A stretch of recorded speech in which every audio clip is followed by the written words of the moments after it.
Hello, Gooby here. Today I'd like to talk about progress. What is progress? And why do we want it so bad? I think progress could mean a lot of different things, but I think that a lot of people refer to it in a similar way. When I think of what people say about progress, I think people mean developing technology, making our lives more convenient, easier, comfortable.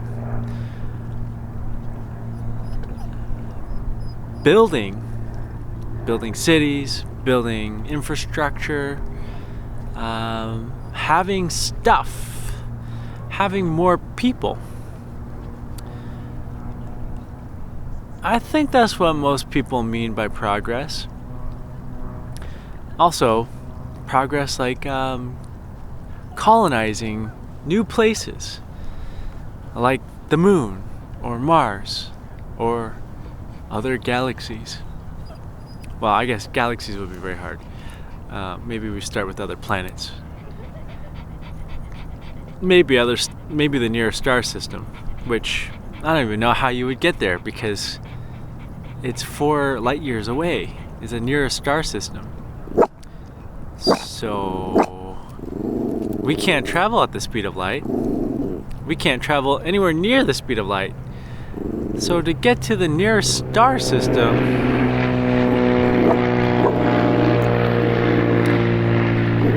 would take a very long time.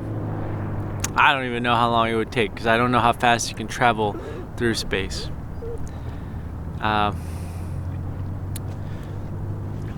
I think people think of progress like figuring out new science stuff to solve problems like hunger, cancer, disease. I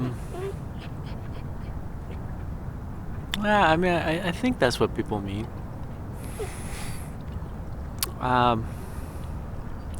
There's like this relentless drive to achieve progress, and if you're not working towards achieving this progress, well, you're useless. You're wasting your time. You're wasting your energy. You're wasting your potential when you could be working on progress for humanity. This is the story that people tell. I've seen people tell that on the comment section in my channel. But I mean, it's everywhere. I mean, look right behind me. There's an airplane taking off over there. Let's see if we can.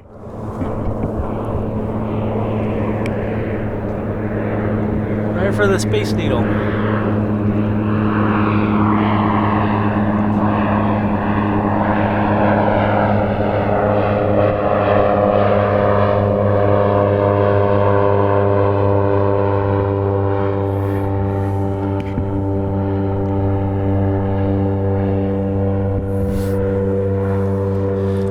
And then behind that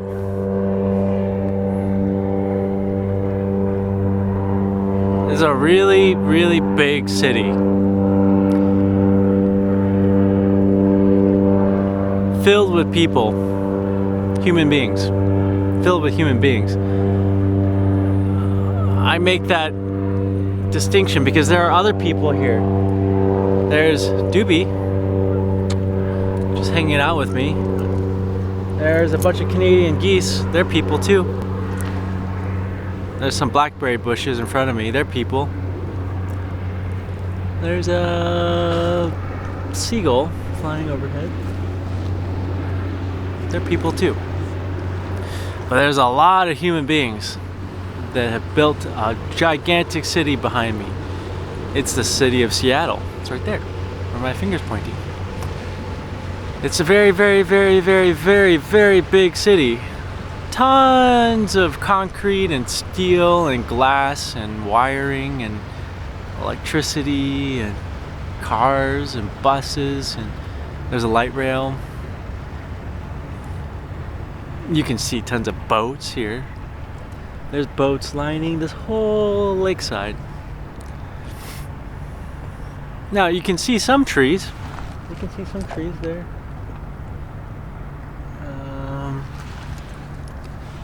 You can kind of see some trees at the base of the skyscrapers, but I've been over there and there's hardly any trees.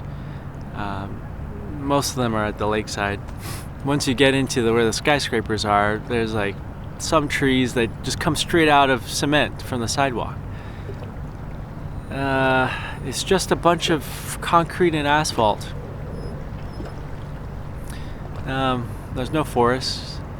There's no wildlife except for maybe some rats and pigeons maybe. I don't even know if there's pigeons there.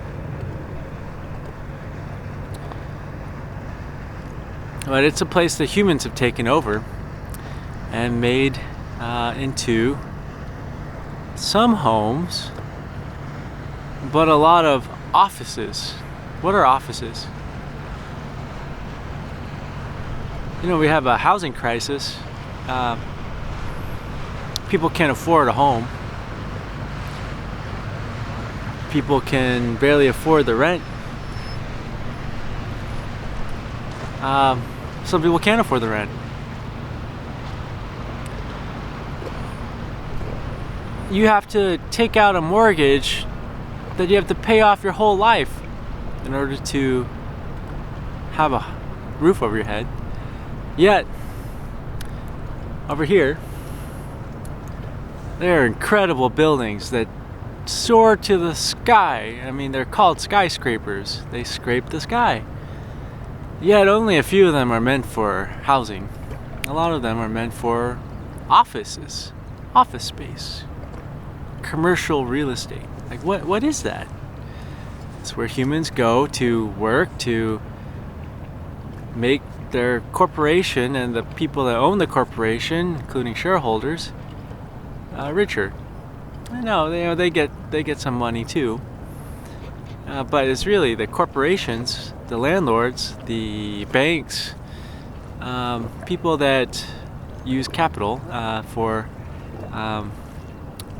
interest-bearing pursuits. That's who's making money. But there's tons of perfectly good roofs for people to live under over there. But only a very small fraction are used for homes. There's no forests where you can see deer just wandering through the area. The forests that used to be there are all cut down. The fish that there are some fish in this water, but you can't eat them. There's signs right over there that say, "Caution, please stay on the grass. The soil and the water are contaminated." That's what it says over there. There's no swimming. Do not drink the water.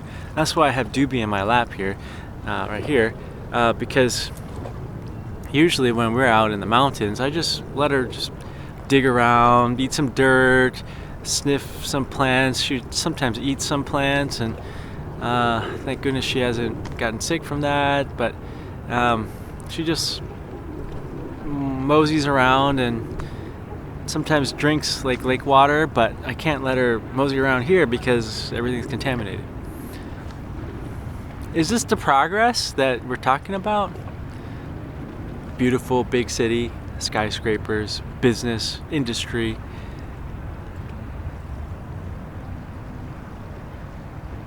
Transportation, technology. Is this the progress we're talking about?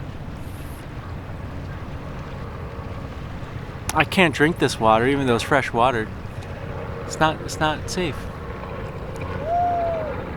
The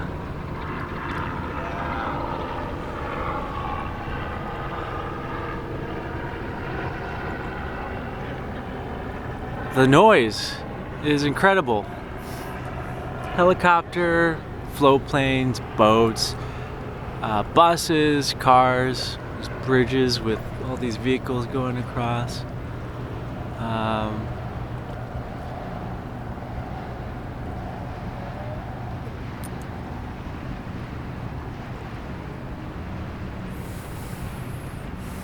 Yeah, I don't know. Is this what people think is progress? Is this what everyone's striving for? I mean, it is pretty cool that I could live in an apartment in this big city. I can get groceries. I could even get it delivered to my door if I'm willing to pay extra money. I can put some oats in a bowl and put some water on it and stick it in the microwave, press a couple buttons, and then like a minute and a half later, I've got cooked oats. That's pretty cool.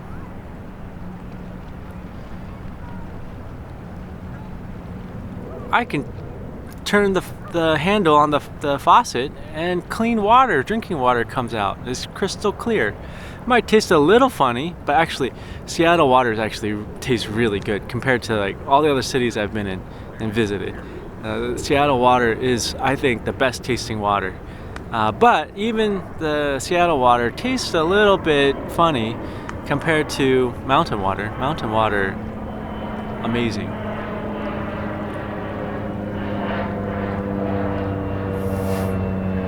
But it's pretty cool. It's pretty cool to be able to just turn on the tap. It's pretty cool to take a shower with hot water or warm water. Well, what do we give up to have those things? I mean, over here we give up having forests, having wildlife, having clean water, clean soil that's not contaminated. Right behind the camera is like a bunch of invasive Himalayan blackberry bushes with very sharp thorns. And what I have noticed is that if a forest is healthy, these plants cannot survive. They only thrive, and they do thrive, if the forest is hurt. They find their way in, and then they create these huge bushes of very sharp thorns. Now, they make some yummy blackberries, but you cannot travel through a hedge of blackberry bushes. I mean, you'd have to be worse than a masochist to want to like go through that. Even like hacking at it with a machete would be really hard without getting like stuck a bunch of times. It will rip apart your clothes. I mean, that's how strong these thorns are. Like if you try to like run through it, it'll just rip holes in your clothes. I mean, but the blackberries are yummy. So I mean, not everything is bad, completely bad. There's always some good in something that's bad. There's always some bad in something that's good. But yeah, those are some questions that I have about progress. A big thing is AI. I had an interview.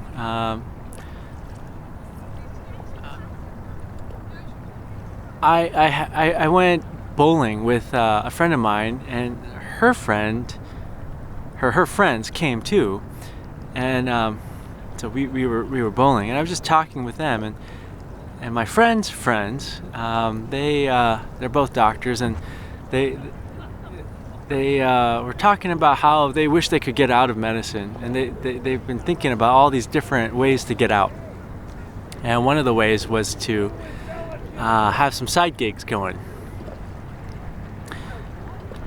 And he told me about the side gig where you can just like train AI to do a doctor's job. I was it's like totally remote, and it pays well. So I was like, okay, yeah, sure, I'll that sounds pretty good. I could use a little extra cash to survive in this society. So I applied, and right away they asked me to interview with an AI. It was this voice of a lady that sounded very amicable, personable, but it's not a human being. It's a computer program, that has watched innumerable human beings interact, and it's emulating how humans interact. And I just tried to pretend that this AI was a person, and it asked me all kinds of questions, like what was your specialty in medicine, and what are your skill sets, and if you were to develop a long-term project training AI, what would you want to do? And then it looked at my resume and it asked me my knowledge about some papers that I published, or book chapters I published in surgery.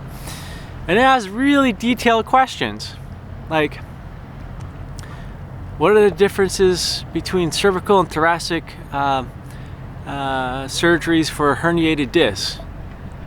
I was like, whoa, okay. I mean, that's very detailed and very specific, because thoracic herniated discs are very not common. And that was one of the papers that I wrote, or book chapters. I felt like it was data mining my mind for free, because it's an interview and they can do whatever they want with the interview information. But I felt like it was already data mining my mind and my experience.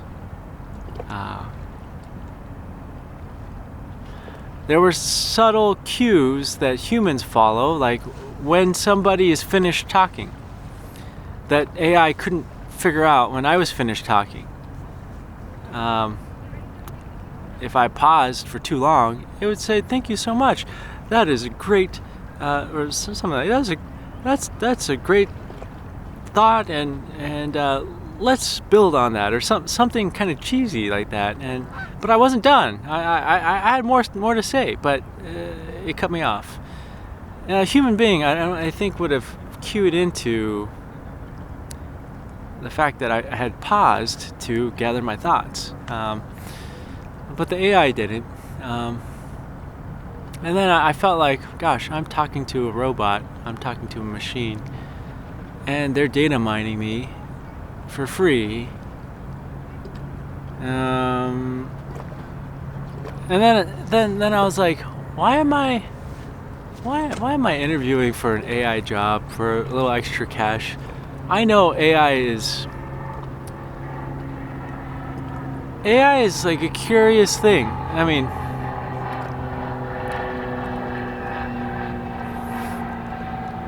it actually was pretty remarkable in that how close it was to a human being, and in some ways it was more efficient at interviewing me than a human being, because it skipped the kind of filler niceties that people include just to like be personable. Instead, it just skipped all that and went straight to whatever it wanted to learn about me. It felt cold. It didn't feel like a human being. But yeah, I know AI requires incredible amounts of energy. It requires more energy than many countries use to power the whole country. We are building these immense data centers with all these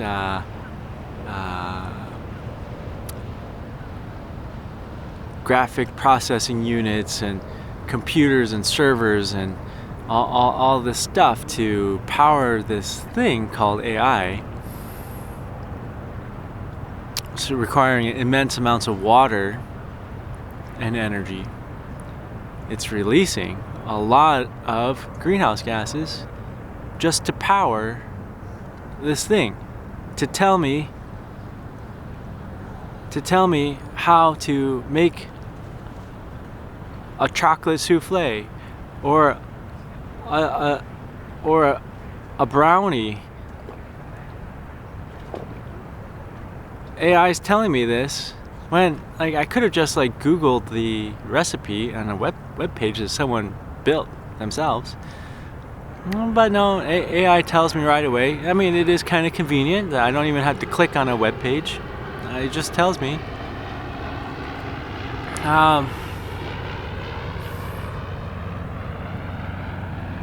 I went to the grocery store the other day, and all of the cashiers were stations were closed except for the self-checkout, and there was a huge line of customers going all the way into the aisle because the only thing that was available was the self-checkout, and there was one employee who was manning that whole station of self-checkouts.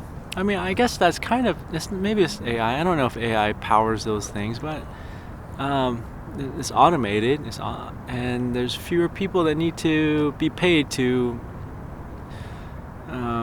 sell groceries. Is that progress? If AI is so powerful, why don't we have like a universal basic income where people can enjoy just being alive, enjoy going outside, and AI can do much of the heavy lifting, and we can work like a couple hours a day? I highly doubt that would ever be the case.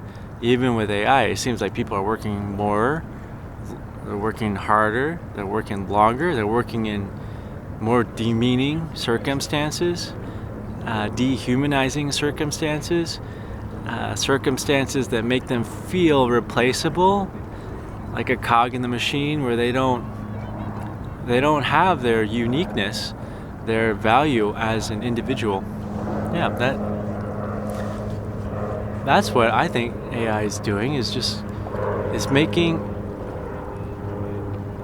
it so that people get used more.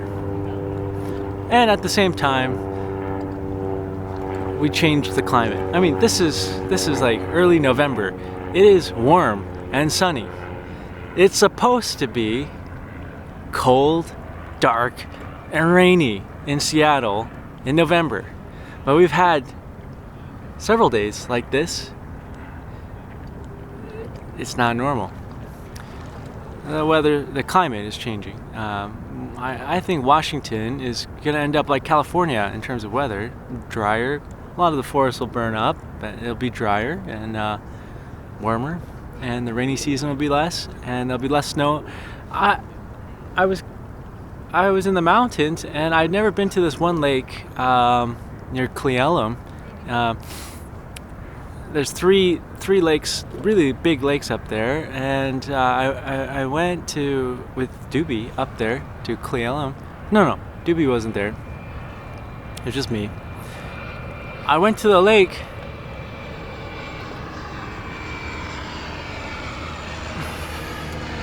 and the lake wasn't there. It was gone. It was a missing lake. It was drained, dry. To provide for agriculture in Yakima, which is not too far away. And the last 3 winters just haven't had that much snow compared to usual. And so the snow melt was decreased, which means that the collection of water into the lake was decreased. But the agriculture, water that people need to grow food, outstripped what's there, the supply. We literally drained this lake, this huge lake. It's gone. It's very striking. Shocking. So what is progress? Yeah.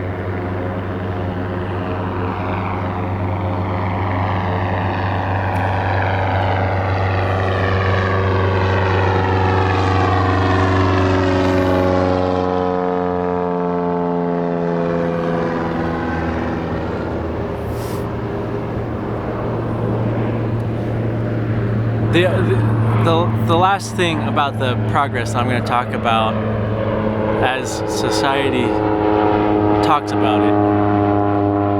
Wow. Really loud.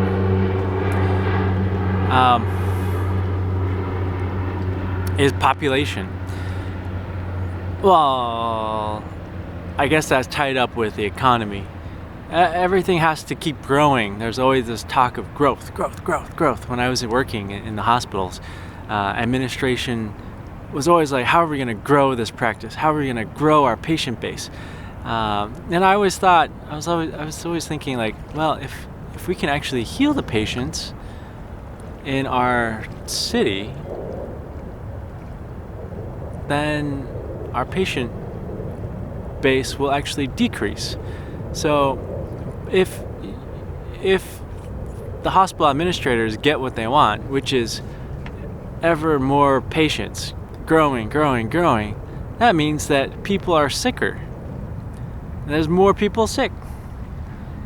I always thought that was weird. I was like, wouldn't a good goal be that the people in our town are actually feeling pretty good, and we got the people that were sick better, and then they don't need to go to the hospital.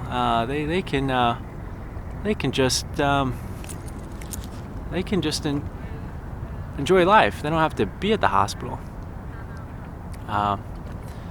So yeah, that's a weird thing about growth, and wishing growth, especially in like a field like healthcare.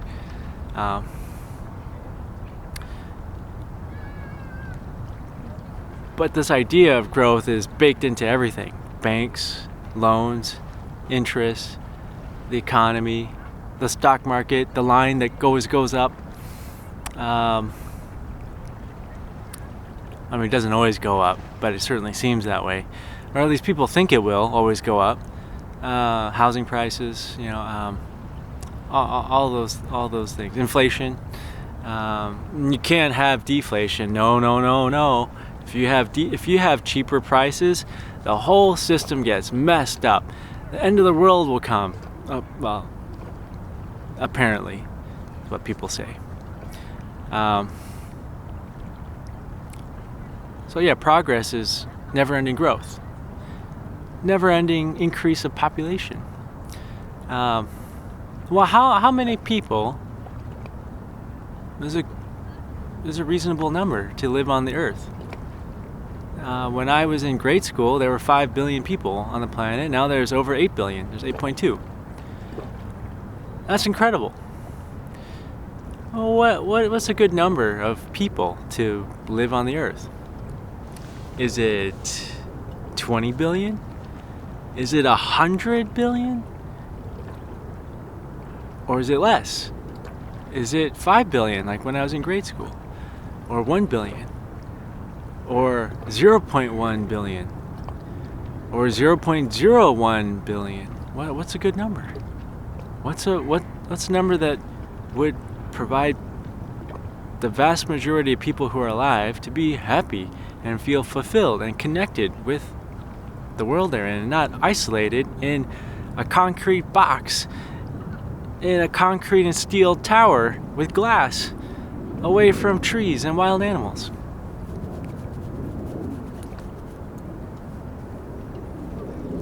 Why must we keep increasing and increasing and increasing?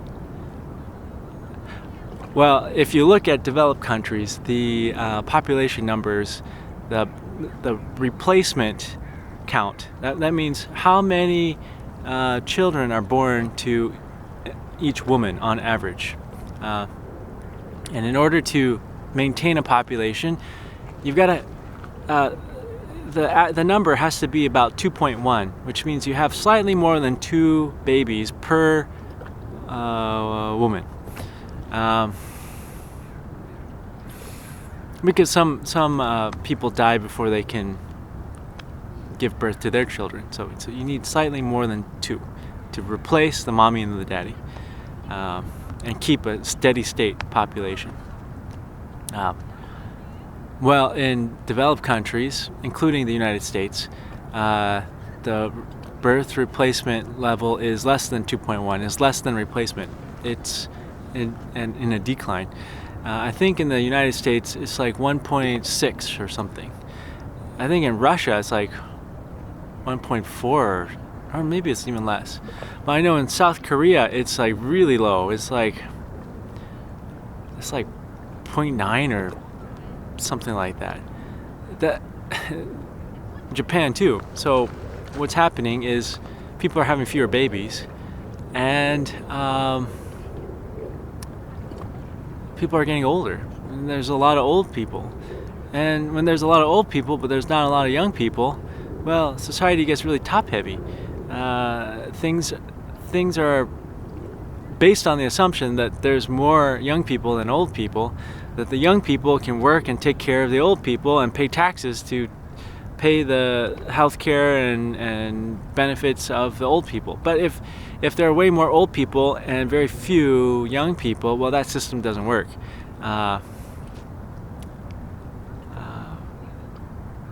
So I mean, I think people are saying, hey, yeah, I'm not gonna have a baby in this kind of situation. This doesn't make sense. I don't feel good. I can't afford to have a baby. Or even if I could afford a baby, I wouldn't want them to grow up in this dystopia, where they're interviewing with AI and then staring at a screen all day, and not hearing birds. When they take a break and they walk outside, they got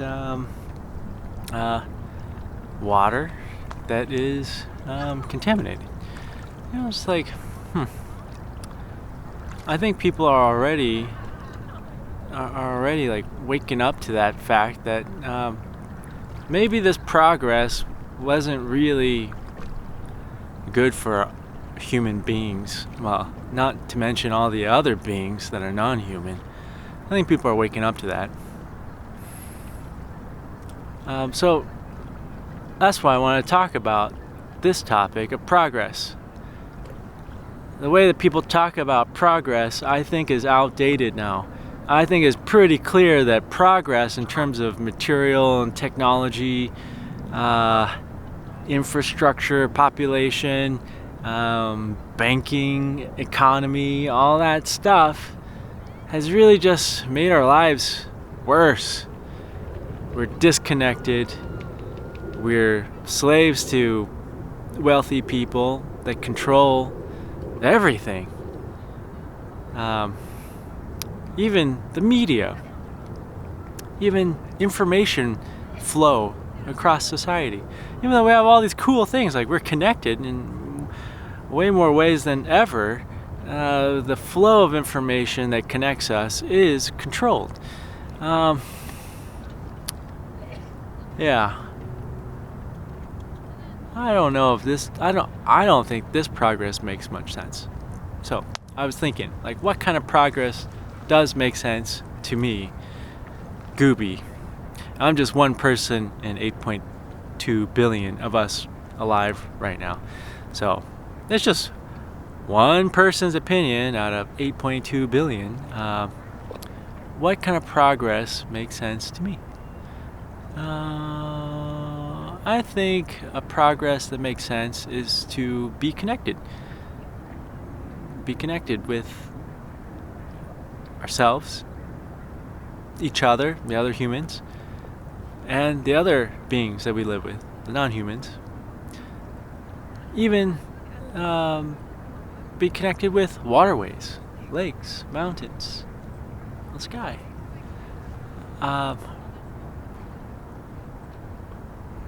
I think progress to me would be having homes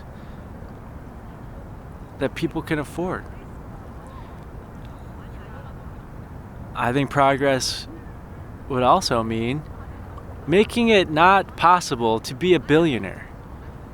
Because if you amass that amount of wealth, you'll get taxed, and it'll get spread across the rest of humanity instead of being hoarded and then used for nefarious purposes to preserve itself. I think progress would be education, so people can know how to be healthy, how to take care of themselves, how to keep our communities healthy, how to have healthy interpersonal relationships, how to have healthy boundaries.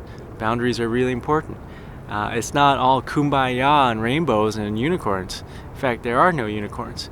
there are rainbows, and you can sing Kumbaya, but sometimes you have to be like, hey buddy, you can't do that, man. That's just not good for us. You got to be able to say that. And if they don't want to stop, then I think you got to be able to put up a boundary and be like, hey, look, if you want to hurt yourself, you can just do that over there, but you can't hurt everybody else. That kind of progress. I think that would be progress. What else would be progress? Well, I think education is really important. I think healthy food that is healthy.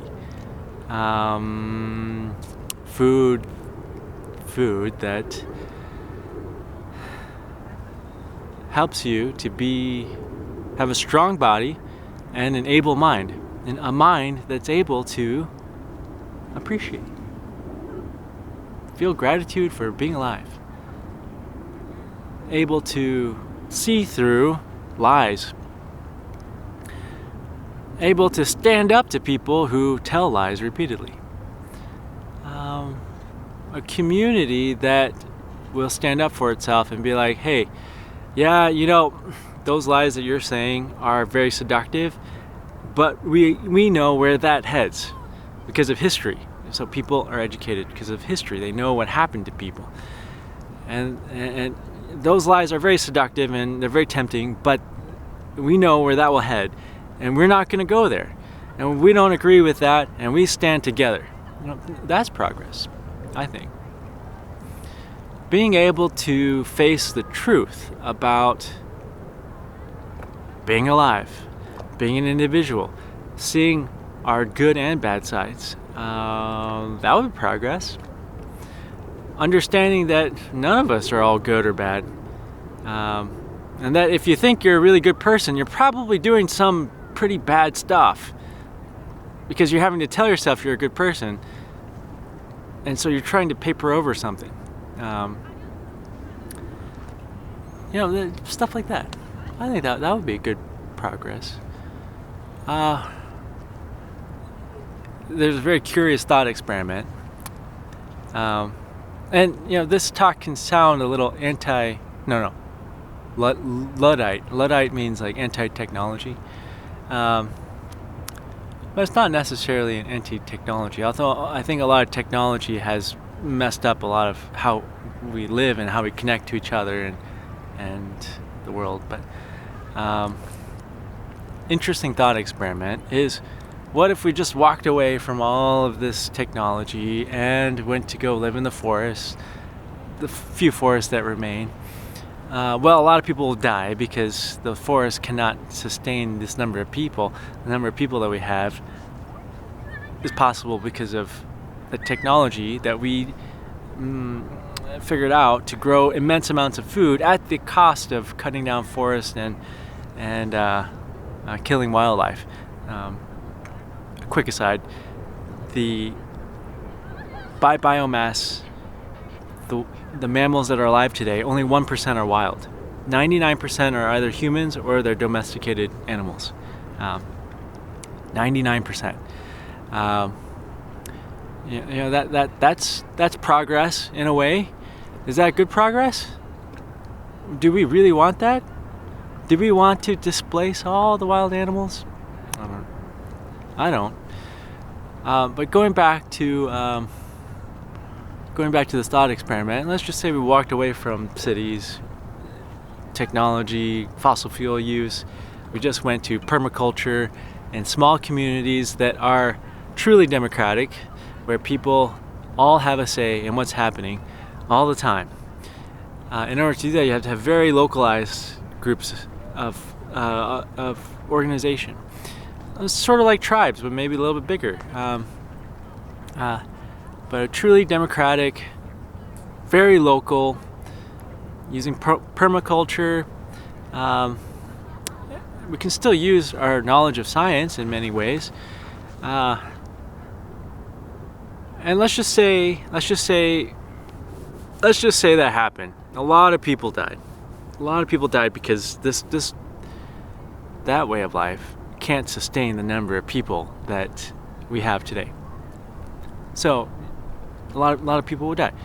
Yeah, that's bad. That's not progress. But let's just say somehow that happened. There's a lot fewer people living in very localized economies, not using fossil fuel, giving the atmosphere a chance to recover from all the stuff we burnt and sent into the air. CO2 lasts 1,000 years. The effect, it lasts 1,000 years. The heating effect. 1,000 years. That's a really long time. We let the forests recover. We let things rewild. Wildlife starts to come back. Instead of being only 1% mammals or wild animals, it comes back to like 50%. Let's just make a number. Like 50% of the biomass now is wild mammals, and the other 50% is humans and maybe some domesticated animals, or maybe people just give that up and they just have permaculture and eat mostly plants and some wild animals, because there's more wild animals now. And we don't have animals in horrible living conditions in farms that no human would want to live in those types of conditions. But say we gave that up. Okay. Yeah, well, we wouldn't have new technology. We wouldn't have advanced general intelligence, or artificial general intelligence. We wouldn't have rockets to the moon. We wouldn't have moon bases. We wouldn't have Mars bases. We wouldn't be able to spread to the next star system. We'd just be living. We'd be living with all the other beings on this planet for a long time.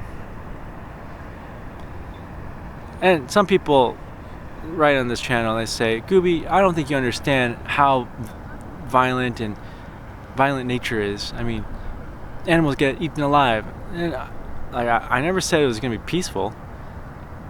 I'm just saying that we allow other room for other living beings, instead of just crowding them out and killing them.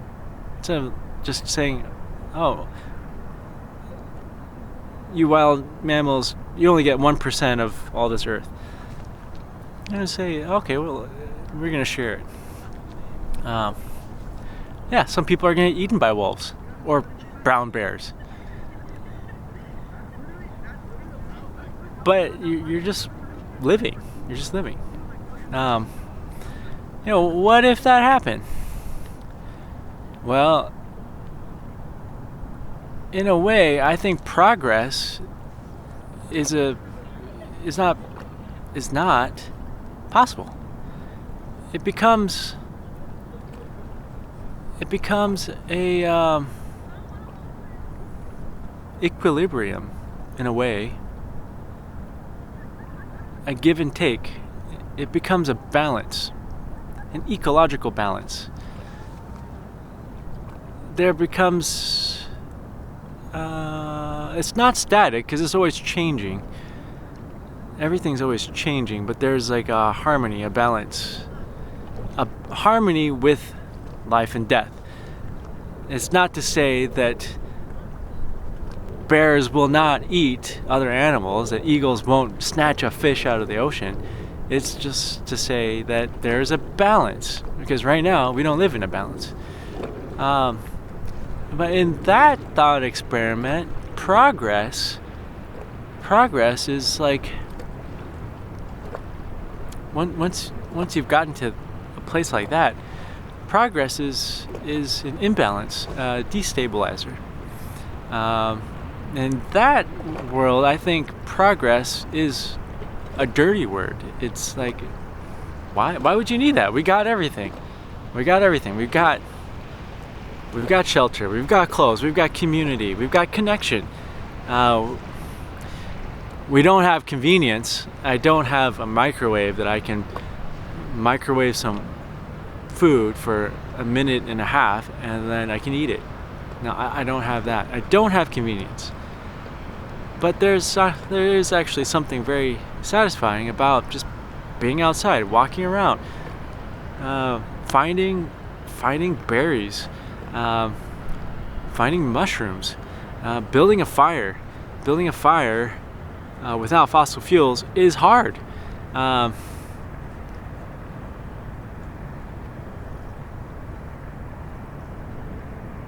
Yeah. Well, I think progress is a very weird thing to me. I don't think it's a good. I don't think it's a good thing. I don't think it's conducive. Well, that's a duality statement. Progress has good and bad in it, but I don't think it's conducive to a healthy human body, a healthy human mind, or a healthy spiritual life. I don't think so. Well, but those are just thoughts of one person. Just one person in 8.2 billion. What are your thoughts? I'd be curious what your thoughts are about progress, and what do you think what kind of progress would you like to see? Or is it even, or what your thoughts are on that thought experiment where we reach some kind of equilibrium with the rest of life on the planet? Yeah.